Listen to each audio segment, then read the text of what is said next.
രാഹുൽ മാങ്കൂട്ടത്തിൽ ശ്രദ്ധിക്കേണ്ട കാര്യങ്ങൾ ഉണ്ടായിരുന്നില്ലേ? കാര്യം ഒരു അല്ല, ഇങ്ങനെ ആരോപണത്തിന് പൊതുപ്രവർത്തകനാകുമ്പോൾ. ഇട കൊടുക്കരുത്, ഇട കൊടുക്കാൻ പാടില്ലായിരുന്നു. എനിക്ക് ആ പുള്ളിയെ ഒട്ടും അറിയത്തില്ല, ഞാൻ ഇന്നു വരെ നേരിട്ട് കണ്ടിട്ടില്ല. ഈ ടി വിയിൽ കണ്ടതും ഈ ആരോപണങ്ങൾ ഇങ്ങനെ വന്ന് ഒരു അഡ്വക്കേറ്റ് എന്നുള്ള നിലയിൽ ഞാൻ ചിന്തിച്ച് ആ കുട്ടിക്ക് എന്നാ വന്ന് ഒരു നല്ല കംപ്ലൈൻറ്റ് എഴുതി ഞാൻ കൊടുത്തുകൂടായിരുന്നു. അങ്ങനെ പറ്റിച്ചിട്ടുണ്ട്. പിന്നെയല്ലേ ഈ കുട്ടി വിവാഹിതയാന്നൊക്കെ ഇപ്പോഴല്ലേ നമ്മൾ അറിയുന്നത്. കൊട്ടാരക്കര ഇത്തവണ ആർക്കൊപ്പം പോകുമെന്നാണ് തോന്നുന്നത്? കൊട്ടാരക്കര ഇത്തവണ UDF ജയിക്കും. എന്നെ പറയുന്ന എല്ലാം പച്ചക്കള്ളമാണ്. ഈ നാട്ടിലെ ജനങ്ങൾക്ക് മൊത്തം അറിയാം. പക്ഷെ പറയുന്നവർ വിചാരിക്കും എന്നെ വർഗം ചെയ്യുമ്പോൾ മാനസികമായിട്ട് തളർത്താമെന്ന് വിചാരിച്ചാൽ അത് നടക്കത്തേയില്ല. എനിക്കൊന്നും പ്രത്യേകിച്ച് സാധിക്കാനില്ല. മനുഷ്യരോടൊപ്പം ഇടപെട്ട് ആ പാർട്ടിയെ വളർത്തുക തന്നെയാണ് ഞാൻ ചെയ്തത്. അതിന് മൂല്യം കൽപ്പിച്ചില്ല. ആ പാർട്ടി എന്ന വിഷമം എനിക്കുണ്ട്. ഇടതുപക്ഷ പാർട്ടികളെന്ന് പറഞ്ഞാൽ എല്ലാം അടിച്ചമർത്തി അവിടെ വയ്ക്കും. ചർച്ചയില്ല, വിമർശനമില്ല, സ്വയം വിമർശനമില്ല, തിരുത്തലുകളില്ല. അവരാ ചോരുന്ന സ്ഥലത്തിരിക്കുന്നത്. അപ്പം ഇങ്ങനെ എത്രയോ ഉണ്ട്. അതിദരിദ്രരില്ല എന്ന് പറയുമ്പോൾ റിയലായിട്ടുള്ള ഫാക്ട്സ് ഉണ്ട്. പരസ്യത്തിന് വേണ്ടി ആവരുത്. മനുഷ്യൻ്റെ കണ്ണീരൊപ്പണം, മനുഷ്യൻ്റെ പ്രശ്നങ്ങൾ കേൾക്കണം. ഒരാളെ ചെടിച്ചട്ടി വെച്ച് അടിച്ചിട്ടത് രക്ഷാപ്രവർത്തനമാണെന്ന് പറഞ്ഞാൽ ഈ സമൂഹത്തിലുള്ളൊരു വിഡ്ഢികളാണോ? ഞാൻ ഒഴിച്ച് ആരും ഇനി മന്ത്രിയാവണ്ടെന്ന് പറഞ്ഞാൽ വിഡ്ഢികളാണോ? ഈ ലോകത്തല്ലേ നമ്മൾ ജീവിക്കുന്നത്. ഈ പവർ ഗ്രൂപ്പായിട്ടുള്ള കുറേ പേര് ഈ പണം ഉണ്ടാക്കുന്ന, അല്ലെങ്കിൽ മുതലാളിത്തത്തിലേക്ക് പോയി വലതുപക്ഷത്തിലേക്കെന്ന് പറഞ്ഞാൽ സത്യം പറഞ്ഞാൽ പണ്ടത്തെ അടിമത്വം മാറ്റണമെന്ന് പറയുന്നവരാണ് അടിമകളാക്കിയേക്കുന്നത് ഇപ്പം. അതൊക്കെ ഭാഷയൊന്നും ഞാൻ യൂസ് ചെയ്യത്തില്ല. ഞങ്ങളുടെ കുടുംബങ്ങളിലൊന്നും ഞാൻ കേട്ടിട്ട് പോലും ഇല്ല, ഞാൻ അങ്ങനെ പറഞ്ഞിട്ടുമില്ല. പക്ഷേ ആ ഭാഷയ്ക്ക് പിന്നെ ഒരു യോഗം വെച്ചപ്പോൾ ഞാൻ പറഞ്ഞത് അദ്ദേഹത്തിന് ചേരുന്ന ഭാഷയാണെന്ന്. ഞങ്ങളത് പഠിച്ചിട്ടില്ലെന്ന്. അതുപോലെ ഗണേഷ് കുമാറാണ് ഇപ്പം ഐഷ പോറ്റി കോൺഗ്രസിലേക്ക് എത്തിയതിനു ശേഷം വലിയ വിമർശനം ഉന്നയിച്ച ഒരാൾ.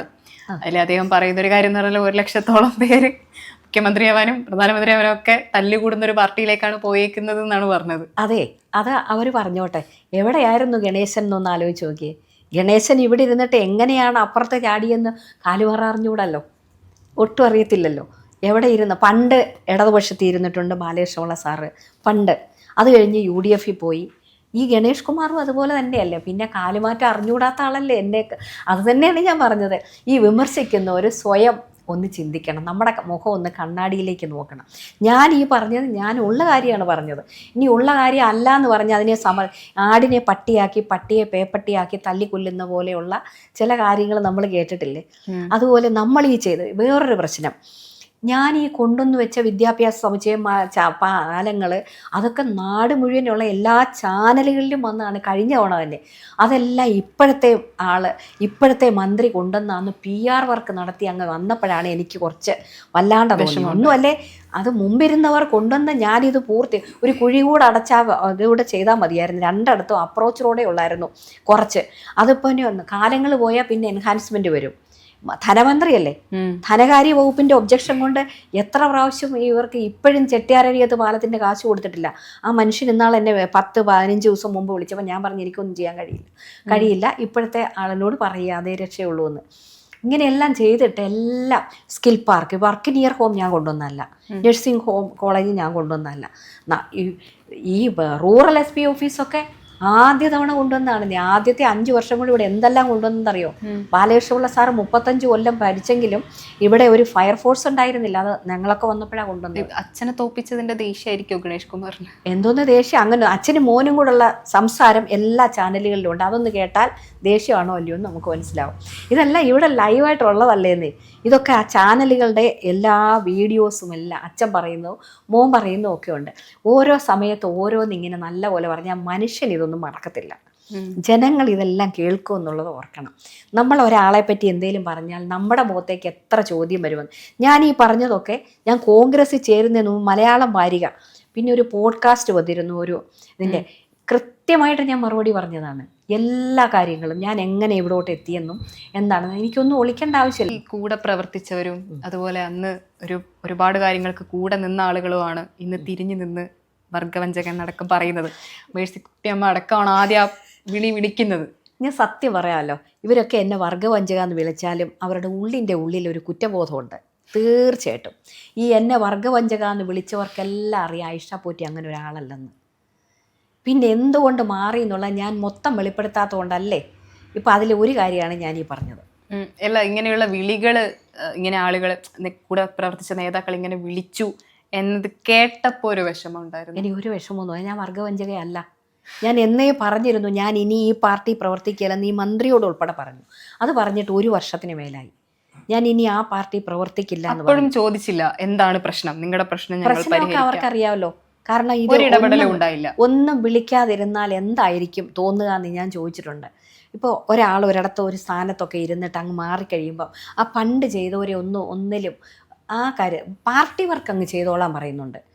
അപ്പം നമുക്ക് അത്രയും കാലം ഇരുന്ന് ജനപ്രതിനിധിയായിട്ട് പ്രവർത്തിച്ചതിൽ പാർട്ടിയിൽ ഒരു വിലയും അറിയാവുന്ന ഒരു നേതാവ് പോലും ചോദിച്ചില്ലേ എന്താണ് പ്രശ്നം, എന്നോട് അങ്ങനെയൊന്നും. പക്ഷെ ഈ നാട്ടിലെ എല്ലാ സഖാക്കൾക്കും അറിയാം. പക്ഷെ അവർക്ക് പേടിയാണ് പ്രതികരിക്കാൻ. അതാണ് സത്യം. ഇപ്പം അല്ലാന്ന് അവരെ കൊണ്ട് പറയിപ്പിക്കും. അതിനെന്താ പ്രയാസം? എല്ലാം ഇങ്ങനെ കേൾക്കുന്ന കാര്യങ്ങളല്ലേ ഉള്ളൂ. അതല്ലേ ഇപ്പം ഐഷ പൂറ്റിയെ കൊണ്ട് പാർട്ടിക്ക് എന്ത് പ്രയോജനം എന്ന് ചിന്തിക്കുന്ന കുറേ പേരെങ്കിലും ഉണ്ടെങ്കിൽ, പാർട്ടിക്കുള്ള പ്രയോജനം എന്ന് പറഞ്ഞാൽ പാർട്ടിയെ ജനകീയമാക്കുക എന്നുള്ളതാണ്. അതാണ് ഞാൻ ചെയ്തിട്ടുള്ളത്. അതാണ് തെറ്റെങ്കിൽ ആ തെറ്റ് അതുകൊണ്ട് എന്നെ ഇനി ഒരു MLA വർക്കിലോ അല്ലെങ്കിൽ അങ്ങനെയുള്ള ഒരു മുൻ MLA എന്നുള്ള ഒരു പരിഗണനയും തരണ്ട.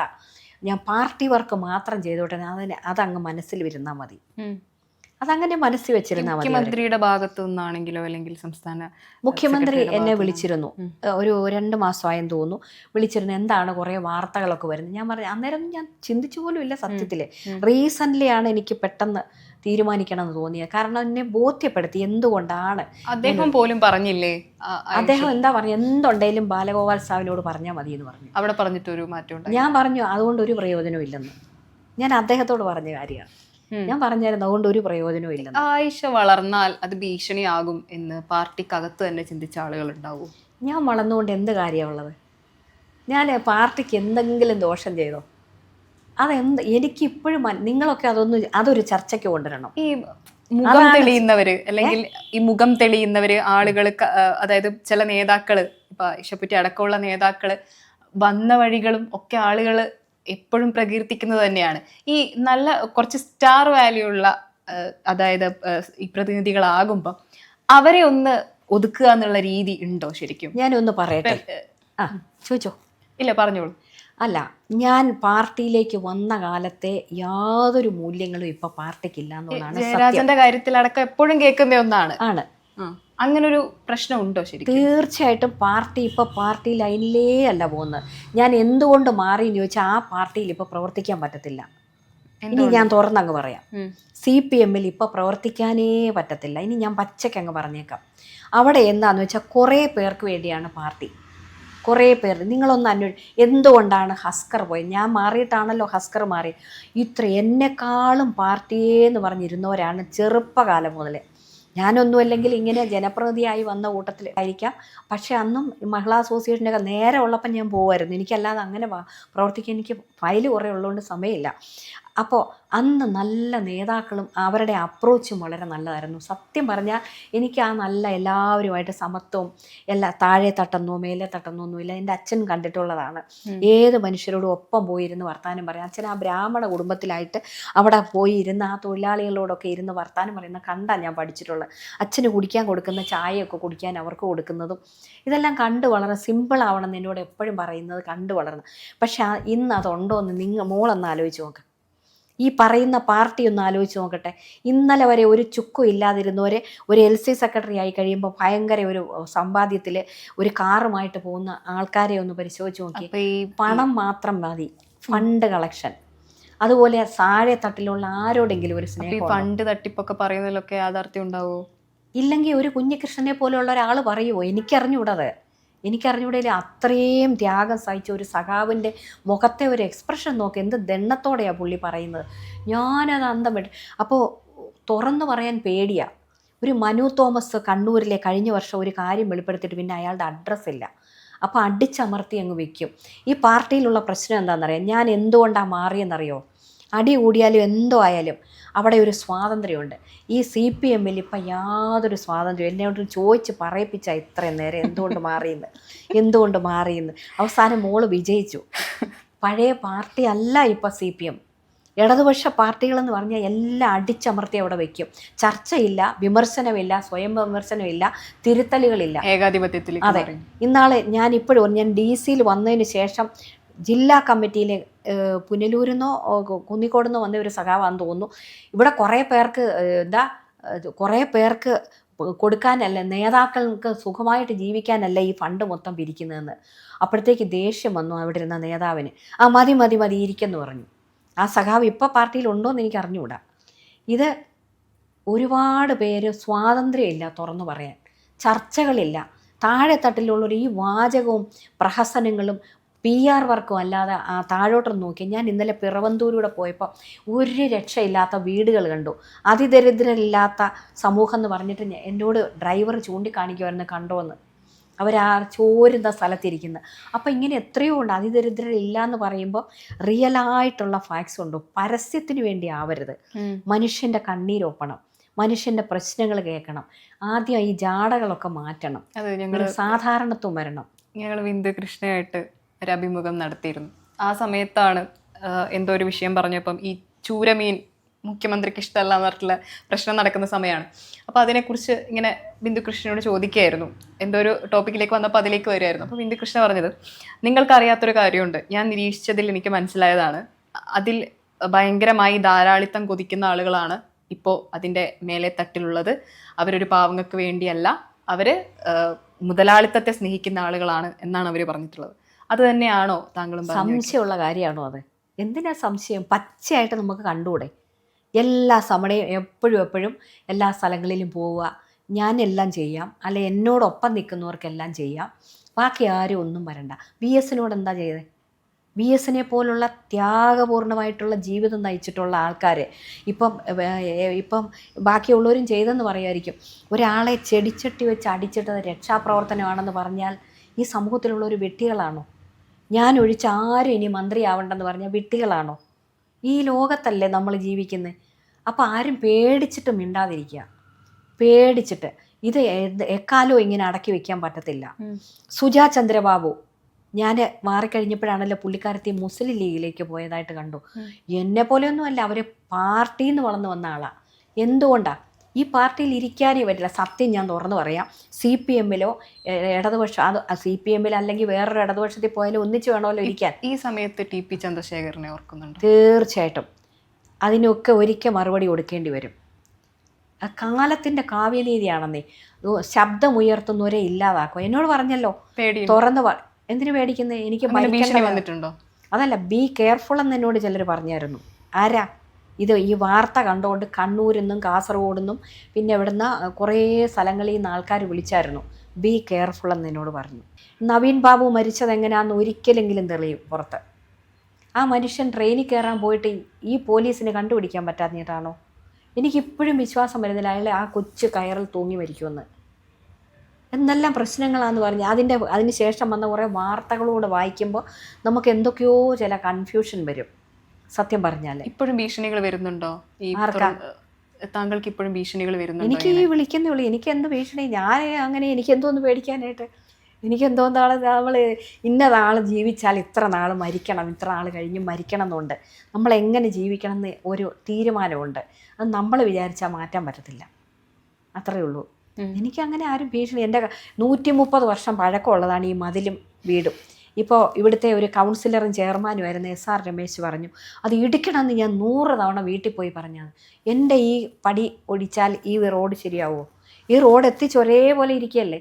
നൂറ്റാണ്ട് ഞങ്ങൾ കെട്ടിയ മതിലല്ല ഇത്, ഞങ്ങൾ കെട്ടിയ പടിയുമല്ല ഇത്. നൂറ്റാണ്ട് ഞങ്ങൾക്ക് ഇതിൻ്റെ എത്ര താഴെ ഉണ്ടെന്ന് തന്നെ അറിയാൻ വയ്യ.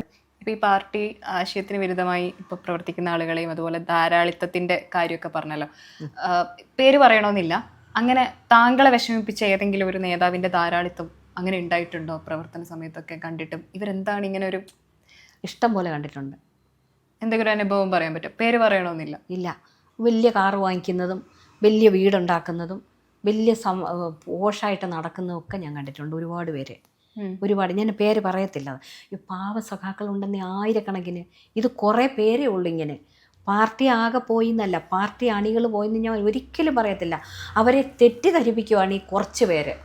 ഈ പവർ ഗ്രൂപ്പായിട്ടുള്ള കുറേ പേര് ഈ പണം ഉണ്ടാക്കുന്ന അല്ലെങ്കിൽ മുതലാളിത്തത്തിലേക്ക് പോയി വലതുപക്ഷത്തിലേക്കെന്ന് പറഞ്ഞാൽ, സത്യം പറഞ്ഞാൽ പണ്ടത്തെ അടിമത്വം മാറ്റണമെന്ന് പറയുന്നവരാണ് അടിമകളാക്കിയേക്കുന്നത് ഇപ്പം.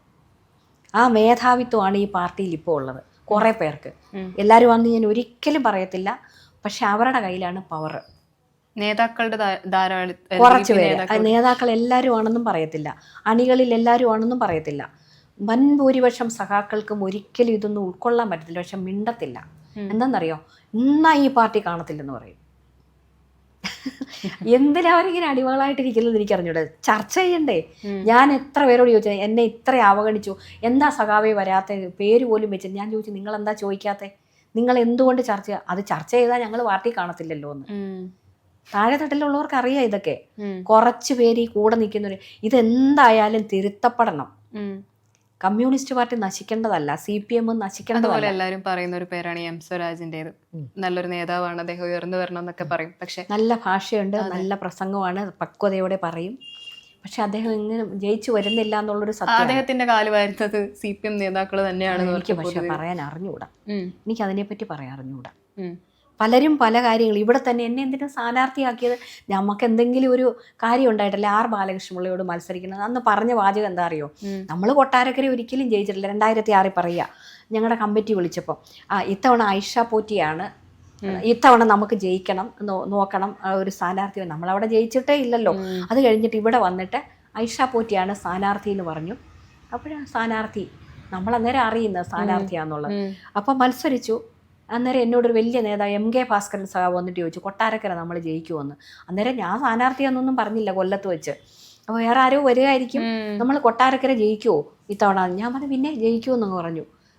നമ്മളാണെന്നൊന്നും പറയുന്നില്ല, കൊട്ടാരക്കര ഇത്ര വേണം ജയിക്കുമെന്ന്. MK ഭാസ്കരൻ സഖാവ് കൊല്ലം ജില്ലാ കമ്മിറ്റിയിൽ ഞങ്ങളുടെ മഹിളയുടെയൊക്കെ ഒരു പ്രവർത്തക യോഗം ഉണ്ടായിരുന്നു. അപ്പോഴേ മേളിൽ നിന്ന് ഇറങ്ങി വന്നിട്ട് ചോദിക്കാം. ഞാൻ പറഞ്ഞു ജയിക്കുമെന്ന് പറഞ്ഞു.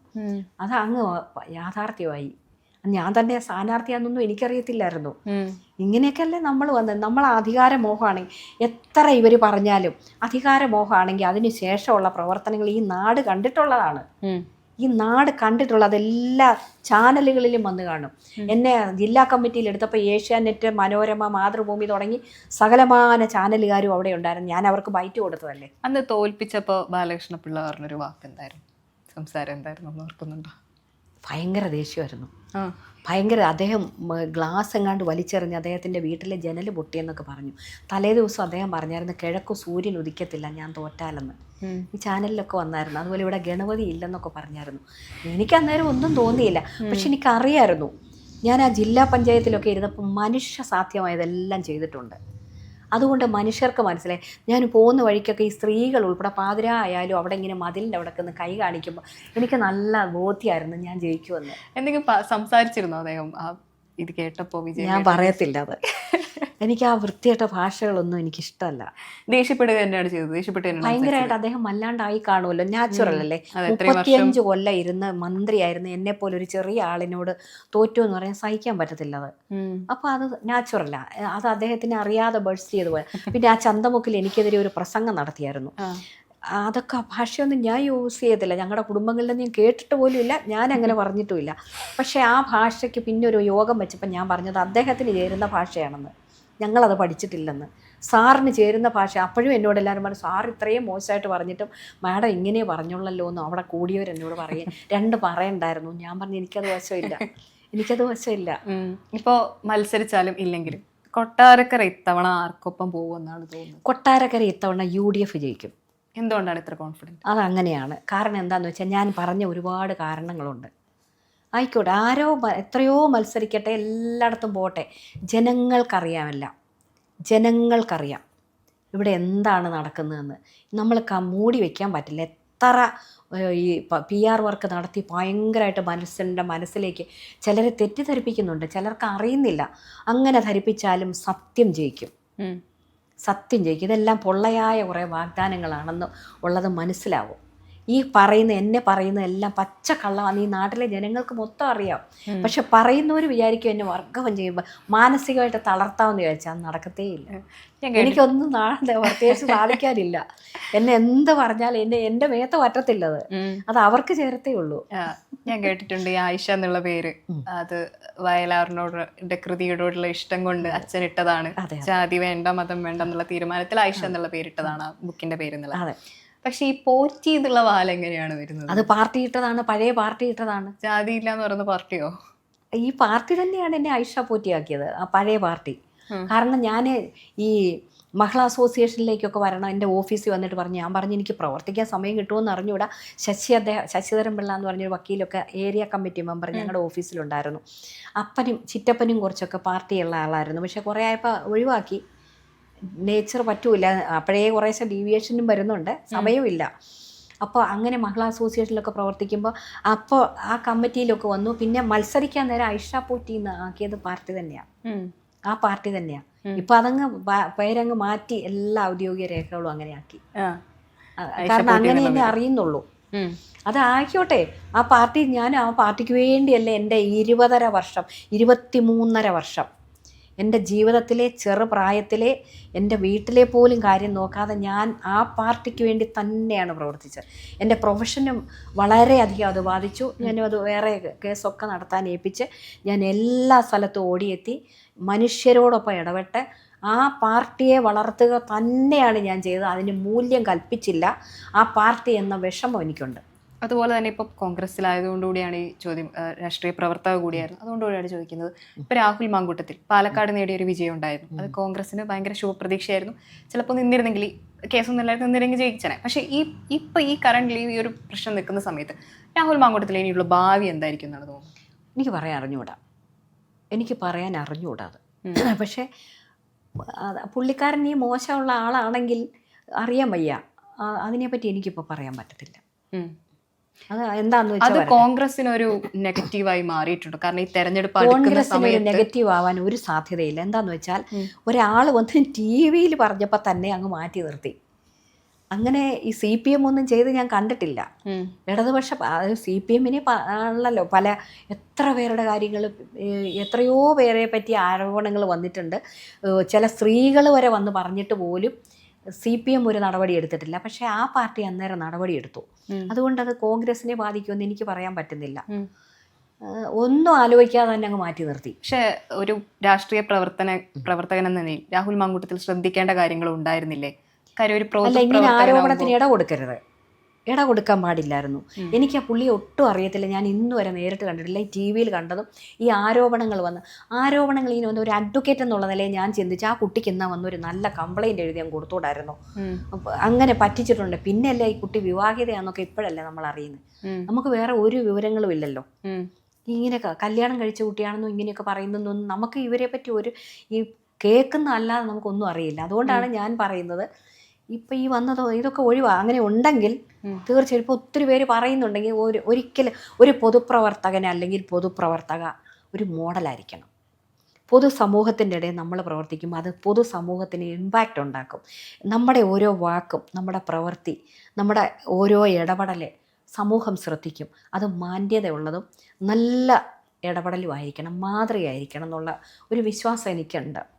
അങ്ങനെ തന്നെ ആയിരിക്കണം, സ്ത്രീ ആയാലും പുരുഷനായാലും. വേണ്ടാത്ത കാര്യങ്ങളൊന്നും വിളിച്ചു പറയേണ്ട ആവശ്യമില്ല. വേണ്ടാത്ത കാര്യങ്ങൾ ചെയ്യാൻ പാടില്ല. നമുക്ക് നല്ല കുറേ മൂല്യങ്ങൾ നമ്മൾ കാത്തു സൂക്ഷിക്കണം. ശ്രദ്ധിക്കേണ്ടിയിരുന്നു എന്നല്ലേ?